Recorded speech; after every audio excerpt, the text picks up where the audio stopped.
이 시간 함께 우리 예배하는 분들을 바라보면서 이렇게 인사하겠습니다. 부모님을 공경합시다.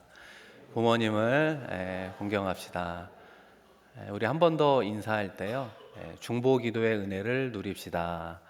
중보기도의 은혜를 누립시다. 요즘 여러분의 신앙생활의 화두는 무엇이 있습니까?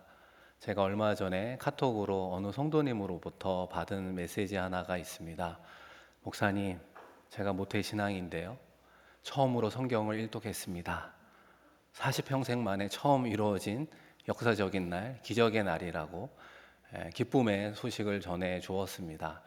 여러분도 한번 그 모습을 상상해 본다면 충분히 그분의 기쁨이 우리의 기쁨이 될 수 있을 것입니다.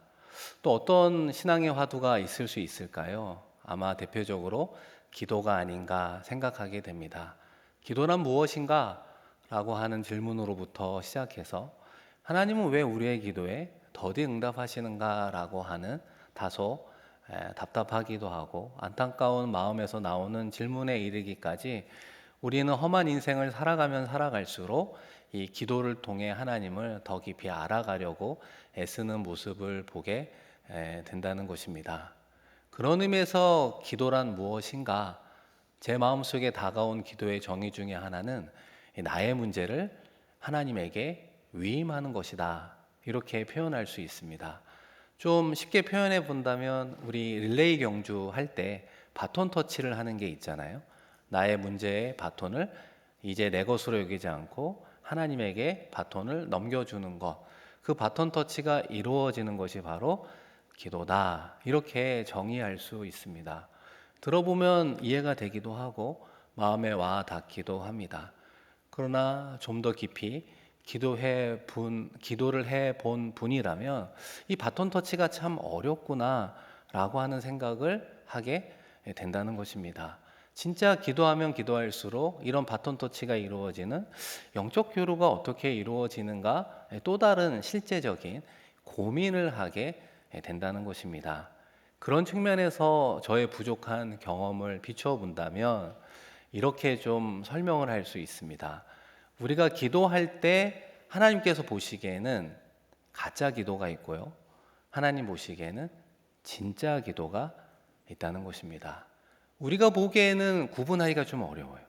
왜냐하면 가짜 기도를 하는 분들도 교회에 여러 번 나와서 기도할 수 있기 때문에 그렇습니다. 그렇다면 진짜 기도는 무엇인가? 제가 말씀을 준비하며 저희 부족한 기도의 경험을 바탕으로 생각해 보면 이렇습니다. 우리가 잘 알고 있는 야곱의 야뽕나루에서 천사와 씨름하는 야곱은 영적으로 기도하는 의미가 있는 것 아닙니까? 절체절명의 상황 속에서 사면초가에 놓인 야곱이 천사와 씨름하며 기도하고 있다는 거예요. 그런데 여러분, 야곱이 그 중간에 무엇을 경험하게 되었죠? 천사가 야곱의 대퇴부 관절을 부러뜨렸다라고 하는 경험이 있었습니다. 그리고 계속해서 천사와 씨름하며 나아갈 때, 기도하며 나아갈 때 하나님께서 그의 이름을 야곱에서 이스라엘로, 천사와 하나님과 겨루어 이긴 자라고 하는 하나님의 응답을 허락해 주었다는 것입니다. 진짜 기도와 가짜 기도의 차이는 바로 허벅지 관절이 부러지는 경험이 있느냐 없느냐라고 하는 것입니다. 다시 말하면 야곱이 허벅지 관절이 부러질 때 그 순간만이라도 무릎 꿇고 하나님 앞에 기도하게 되었다는 것입니다. 진짜 기도의 시작은 무엇인가? 무릎을 꿇는 기도라고 하는 거예요. 진짜 기도는 무엇인가? 나의 자존심을 내려놓는 기도라고 말할 수 있습니다. 진짜 기도는 무엇인가? 내가 실패했음을 인정하고 두 손 들고 기도하는 것을 이야기하는 것입니다. 진짜 기도는 무엇인가? 남의 탓이 아니라 내 탓이구나 라고 하는 것을 진정으로 인정하면서 나오는 기도를 말하는 것입니다. 이런 모든 흐름 가운데 우리 모두가 공통적으로 귀결될 수 있는 진짜 기도의 시작은 무엇인가? 하나님, 제가 죄인입니다 라고 하는 진정한 고백과 회개로부터 시작하는 기도이어야 된다는 것입니다. 그렇다면 가짜 기도는 어디에 집중하는 기도일까요? 제가 말씀드렸던 이 부분이 스킵되고 나의 문제에만 집중하는 기도가 가짜 기도라고 말할 수 있습니다. 문제가 있으니까 기도한 거는 맞잖아요. 고통이 있으니까 기도한 것도 맞잖아요. 어려움이 있으니까 기도한 것도 맞잖아요. 그런데 그 기도가 다 이 문제에만 국한되어 간구할 때는 하나님 보시기에는 아직 아니야 라고 판단할 수 있다는 것입니다. 그렇기 때문에 하나님께서 우리 모두에게 원하는 기도의 시작은 하나님 앞에 내가 정말 부끄럽고 추악한, 연약한 죄인이구나 라고 하는 것을 깨닫는 회개 기도로부터 시작하여 나의 문제를 하나님께 올려드릴 때 앞서 말씀드린 기도의 정의, 나의 문제를 하나님께 위임하는 바톤 터치가 이루어지는 기도의 은혜를 누리게 된다는 것입니다. 한 걸음 더 나아가 가짜 기도에서 진짜 기도로, 중보 기도도 진짜 중보 기도가 있을 수 있는 것 아니겠습니까? 무엇이 진짜 중보 기도인가? 오늘 말씀의 주인공 모세가 우리에게 그것을 말해주고 있다는 것입니다. 여러분이 생각하는 모세라고 하면 무엇이 떠오르십니까? 수많은 기적과 이적을 하나님의 은혜 가운데 행한 사람, 이스라엘의 대표적인 영적인 지도자, 여러 가지 떠오르는 그를 표현하는 수식어구가 있을 수 있겠죠. 그러나 저는 말씀을 준비하면서 모세의 또 다른 정체성의 혹은 특징은 이렇게 표현할 수 있습니다. 모세는 언제나 중간에 서 있는 사람이었다. 쉽게 얘기하면 끼인 사람이었다. 형제로 얘기하면 첫째, 둘째, 셋째가 있는데 모세는 어떤 인생을 살았다? 둘째 자녀의 인생을 살아간, 끼어 있는 인생을 살아갔구나 생각하게 되는 거예요. 그런 관점에서 모세의 일평생을 살펴보면 다 이해가 됩니다. 모세가 처음 애굽의 감독관과 히브리 종 사이에 끼어 있었잖아요. 그래서 결과적으로 애굽 사람을 쳐 죽임으로 말미암아 광야로 도피하여 광야 40년의 생활이 시작되는 것 아닙니까? 모세가 이 실패를 통해 무엇을 깨닫게 되었는가? 나의 혈기로 하나님의 뜻을 이룰 수 없다는 거예요. 이집트 왕자라고 하는 그 신분이 혈기라는 방식으로는 하나님의 의를 이룰 수 없음을 깨닫는 철저한 실패자임을 인정하고 깨달으며 그의 40년 광야에서의 목자의 삶이 이어지게 되었다는 것입니다.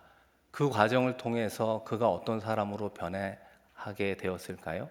혈기로 중재하는 인생이 아니라 중보기도로 하나님의 중재를 감당하는 사람으로의 변화가 이루어졌다는 것입니다. 그리고 하나님 보시기에 그럴 자격과 그런 준비가 되어 있을 때 다시 한번 그를 보내어 하나님께서 모세가 아니라 하나님과 애굽 사람들의 중재 역할을 다시 한번 할 수 있는 기회를 허락해 주었다는 거예요. 혈기로 중재하는 것이 아니라 이제는 중보 기도로 중재하는 새로운 역할을 그에게 부여하게 되었던 것입니다. 그래서 여러분 출애굽기 3장 10절 말씀에 보시면 이제 내가 너를 바로에게 보내어 너에게 내 백성 이스라엘 자손을 애굽에서 인도하여 내게 하리라. 하나님께서 중간에 서 있는 역할을 다시 한번 모세에게 부여했는데 이때는 하나님과 애굽 사람의 중재 역할을, 메신저 역할을 하게 되었던 것입니다. 그런데 여러분 잘 아시는 것처럼 바로 왕이 하나님의 뜻을 받아들이지 않고 그 결과 10가지 재앙과 홍해 도화 사건을 통해서 출애굽하게 되었던 것을 보게 됩니다. 그러면 모세의 중간에 서 있는 자로서의 역할이 끝난 것입니까? 끝난 것이 아니라는 걸 알 수 있습니다. 출애굽한 이후에 모세의 중간에 서 있는 중재자의 역할은 어떻게 바뀌게 됩니까? 하나님과 이스라엘 백성들 사이에 끼어 있는 또 다른 중재 역할을 해야 되는 그의 운명을 보게 된다는 것입니다. 그런데 그 다음부터는 어떤 문제가 발생하는가? 이스라엘 백성들이 출애굽하고 사흘 후에는 물이 없어 원망하더라. 한 달이 지나서는 양식이 없어 원망하더라. 가데스 바네아에서는 12명의 정탐꾼을 보내었지만 10명이 결과적으로 악평함으로 말미암아 백성들이 원망하여 새로운 지휘관을 세우고 애굽으로 돌아가자라고 하는 절체절명의 위기에 빠지게 됩니다. 하나님과 이스라엘 백성들이 정말 대립하게 되는 것을 보게 됩니다. 하나님께서도 참고 참았지만 이번만큼은 참을 수 없어서 흔히 말하는 분노가 대폭발하기 직전임을 보게 된다는 것입니다. 그래서 하나님께서 모세에게 무엇을 이야기합니까? 이 백성이 어느 때까지 나를 멸시하겠느냐? 내가 그들 중에 많은 이적을 행했는데 어느 때까지 나를 믿지 않겠느냐? 내가 전염병으로 그들을 쳐서 멸하고 그들보다 크고 강한 나라를 이루겠다. 하나님도 사실은 인내의 한계점에 다다랐던 것 같아요. 그래서 이스라엘 백성들을 진멸하고 새로운 나라를 이루어 가겠노라고 모세에게 이야기하고 있습니다. 모세는 지금 어느 사이에 끼어 있습니까? 늘 원망하는 이스라엘 백성들과 이제는 그것을 참지 못하는 하나님의 심판이 임하기 직전 그 사이에 모세가 끼어 있었던 것입니다. 이 과정을 통해 무엇을 알 수 있는가? 어떻게 보면 이스라엘 백성들도 하나님을 향해 연속된 원망 속에 진저리가 났는지도 모르겠습니다. 하나님도 수많은 기적 가운데에도 나를 믿지 못하고 멸시하는 그들을 바라보며 공통적으로 진저리가 났는지 모릅니다. 서로 해결할 수 없는 극한 대립 가운데 모세는 어떻게 해야 되는가? 앞서 말씀드린 것처럼 혈기로, 자신의 능력으로, 자신의 경험으로 중재하는 것이 아니라 오직 엎드려 기도함으로 그 두 사이를 회복시키는 모습을 보게 된다는 것입니다. 그것이 오늘 우리가 함께 읽었던 민수기 14장의 대표적인 모세의 중보 기도가 이런 배경 가운데 나오고 있습니다.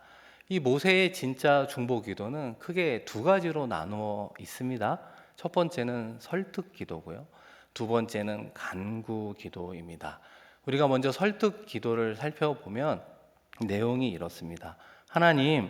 하나님께서 지금 심판을 하시면 애굽 사람들이 이스라엘 백성들의 하나님의 멸망 소식을 듣고 어떻게 반응하겠습니까? 라고 하는 것입니다. 여러분 함께 읽었던 본문 말씀인데요. 우리 13절과 14절 말씀을 우리 한번 다 같이 읽어보겠습니다. 모세가 여호와께 여짜오되 애굽인 중에서 주의 능력으로 이 백성을 인도하여 내셨거늘 그리하시면 그들이 듣고 이 땅 거주민에게 전하리이다. 주 여호와께서 이 백성 중에 계심을 그들도 들었으니 곧 주 여호와께서 대면하여 보이시며 주의 구름이 그들 위에 섰으며 주께서 낮에는 구름 기둥 가운데에서 밤에는 불 기둥 가운데에서 그들 앞에 행하시는 것이니이다. 우리가 좀 긴 말씀을 읽었습니다. 그런데 이 말씀의 요지는 무엇인가? 사실 하나님께서 출애굽과 홍해 노아 사건을 통해 애굽을 심판하신 것도 맞지만 애굽 사람들이 유일한 하나님은 여호와 하나님이시다. 이것을 깨닫고 돌아오기를 원하는 구원의 메시지도 사실은 담겨져 있었다는 것입니다. 그런 과정을 통해서 출애굽을 했는데 하나님께서 자신이 택한 이스라엘을 스스로 자멸시켜 버리면 애굽 사람들이 도대체 어떤 평가를 하겠습니까? 실패자로 하나님을 인식하게 되는 것이고 뒤누어 하는 것이고 바로에게 뒤늦은 최종 승리를 안기는 꼴이 되는 것 아닙니까? 이렇게 하나님을 설득하기 시작하게 되었던 거예요. 이어지는 15절, 16절 말씀입니다. 이제 주께서 이 백성을 하나같이 죽이시면 주의 명성을 들은 여러 나라가 말하여 이르기를 여호와가 이 백성에게 주기로 맹세한 땅에 인도할 능력이 없었으므로 광야에서 죽였다 하리이다. 두 번째 모세가 하나님을 설득하는 건 범위가 넓어지는 것이죠. 출애굽하긴 했는데 그 과정 속에 놀라운 하나님의 기적은 있었으나 하나님께서 약속한 땅 가나안을 그들에게 주실 자신이 없었기 때문에 여호와의 능력이 없었기 때문에 광야에서 결국 그들을 버려 죽게 만든 것이 아닙니까? 이제는 애굽인들의 평판을 넘어서 가나안과 주변 민족들조차도 하나님을 그런 실패자로 여길 가능성이 높은 것이 아닙니까? 하나님은 유일한 신임을 모든 만방에 알리셔야 되는데 이 세상 사람들의 온전한 평판을 위해서 하나님의 분노를 참아 주십시오. 이렇게 이야기하는 거예요. 오늘 모세의 중보기도를 통해 성경은 우리에게 무엇을 이야기하는가? 이런 기도가 기도의 본성이라고 하는 거예요. 다시 말해보면 기도의 본질이라고 하는 겁니다. 기도라고 하는 것은 사실 우리의 문제를 해결하는 과정에서 시작되는 것은 맞지만 그 과정 속에서 우리는 무엇을 해야 되는가? 하나님과의 대화가 이루어져야 되는 것이죠. 하나님과의 대화가 이루어지려면 하나님을 설득하기 위해선 설득하고 대화하는 우리의 근거가 있어야 된다는 것입니다. 모세는 그것을 어떻게 근거로 삼아 이야기합니까? 출애굽하는 과정 속에서 하나님께서 나에게 주셨던 여러 말씀들, 여러 가지를 체험케 하셨던 것들, 그리고 아브라함을 통해서 주실 약속을 이루실 하나님이라고 이야기해 주었던 그 모든 것을 이루셔야 되는 것 아닙니까, 하나님? 그 약속과 말씀과 체험에 근거하여 하나님과 대화하고 하나님을 설득하게 되었던 것입니다. 사랑하는 성도 여러분, 여러분은 하나님과 기도하면서 어떻게 하나님을 설득하고 있습니까? 설득의 근거가 여러분은 무엇이 있습니까? 한 걸음 더 나아가 모세는 설득을 넘어 하나님에게 오히려 참신한 아이디어를 드리며 간구하는 기도로 넘어가게 됩니다. 그들을 순간적으로 하나님의 분노 가운데 멸하지 마시고 그들에게 다시 한번 하나님의 긍정적인 힘을 보여주십시오. 여러분, 민수기 14장 17절과 19절 말씀인데요. 이제 구하옵나니 이미 말씀하신 대로 주의 큰 권능을 나타내옵소서. 이르시기를 여호와는 노하기를 더디하시고 인자가 많아 죄악과 허물을 사하시나니 형벌 받을 자는 결단코 사하지 아니하시고 아버지의 죄악을 자식에게 갚아 3, 4대까지 이르게 하리라 하셨나이다. 구하옵나니 주의 인자의 광대하심을 따라 이 백성의 죄악을 사하시되 애굽에서부터 지금까지 이 백성을 사하신 것 같이 사하시옵소서. 이 모세의 간구기도의 핵심은 사하시옵소서, 용서하여 주옵소서라고 하는 거예요. 이 사실은 하나님의 성품, 인자가 무궁하시고 자비하심이 영원하신 그 하나님의 성품에 기대어 간구하는 모습을 보게 되는 것입니다. 그런데 왜 하나님께서 이런 모세의 중보기도 가운데 응답하게 되었는가? 그것은 비단 하나님의 성품에만 의지하고 호소하고 기도했기 때문이 아니라고 하는 거예요. 하나님께서 이 모세의 기도에 응답할 수밖에 없었던 가장 큰 이유는 무엇입니까? 모세의 입장이라고 하는 것입니다. 모세의 잘못이 아니잖아요. 모세의 죄악이 아니잖아요. 이스라엘의 그 당시 죄악과 허물과 어려움을 모세가 대신 짊어지고 하나님 앞에 용서를 구하는 모습 앞에 하나님은 응답하실 수밖에 없었다는 것입니다. 여러분, 왜 그럴까요? 이 모습이 마치 예수 그리스도의 모습이기 때문에 그래요. 예수 그리스도의 십자가의 사건이 그런 것 아닙니까? 아무런 죄가 없으신 하나님의 아들이 인간의 몸을 입고 우리 모두의 죄를 사하기 위해 십자가에 죽으시고 그 사건을 믿는 이들에게 구원을 베풀어 주시는 것이 하나님의 구원의 계획이요, 우리를 사랑하시는 하나님의 표현 아니겠습니까? 그런 방식으로 우리를 구원하실 앞으로의 하나님의 계획을 알고 계시는 하나님이시기에 모세의 이런 중보 기도 가운데 하나님은 응답하실 수밖에 없다는 것입니다. 모세가 오히려 회개하며 하나님 앞에 올려드리는 그 기도를 하나님이 거부할 하나님의 명분이 하나도 없었다라고 하는 것입니다.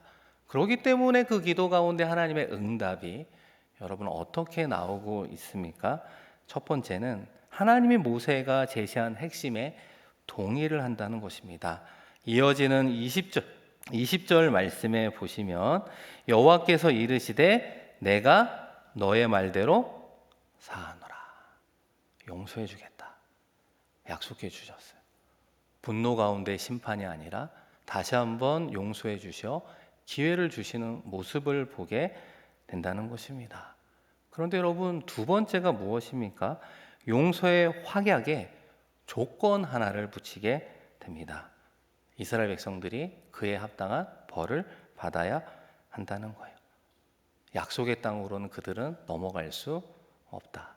40년간 유리방황하리라, 이런 조건을 붙이게 된다는 것입니다.